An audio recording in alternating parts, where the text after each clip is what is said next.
Some FAQs about the square foot gardening method I use for the Three Sisters garden. If you've not seen that video, go ahead and watch that first.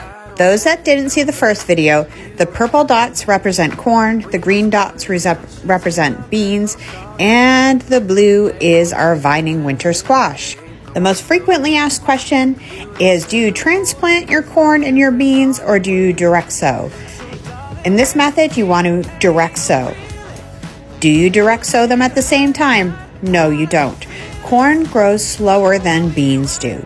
So you need to direct sow your corn and let your corn get about 6 inches tall. It'll take approximately 2 weeks depending on the growing conditions that it's in. When do you start your squash? Well, that'll depend on what type of squash that you're growing.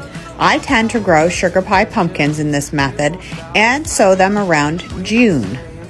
That gives it enough time for this to get sun and to start getting to grow before this gets too tall and shades it out. Can I use this to grow peas instead of beans? Well, that'll really depend on your area, but peas generally like cooler temperatures and are grown earlier in the spring season or in the fall time frame. So this, you need your corn to get going, and that needs warmer temperatures. So your peas are not going to be ideal to grow on the corn because the peas need to be planted before the corn would. Can I grow zucchini instead of growing vining winter squash? You certainly can. However, anybody that's grown zucchini knows that zucchini needs to be harvested often, and you're not going to want to be climbing in here to get to the zucchini plants. So you can put it along the edge here and not have it up in here. Plus, it doesn't really vine as much as a winter squash would. Can I plant cucumbers instead of squash?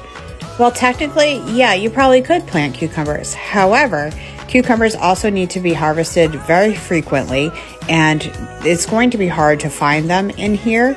Also, they get heavier than the beans do, and it might pull your corn stalks over. And that brings me to another point. You need to check your vining winter squash to make sure that it's not attaching to your corn. I had that happen last year, but everything survived. What do you plant in the spaces in front of the squash? I actually planted marigolds and nasturtiums to help with bug control. How do you get in there and harvest? Well, this is 4 feet. You can reach in your arms into 2 feet. Biggest mistake I made was I put it up against a fence. You want to make sure that you want to be able to get around at least both sides here so that you can reach in and harvest the beans. What type of beans? You definitely want to use pole beans, not bush beans. Also, it's important to note that this system all helps each other because they're companions.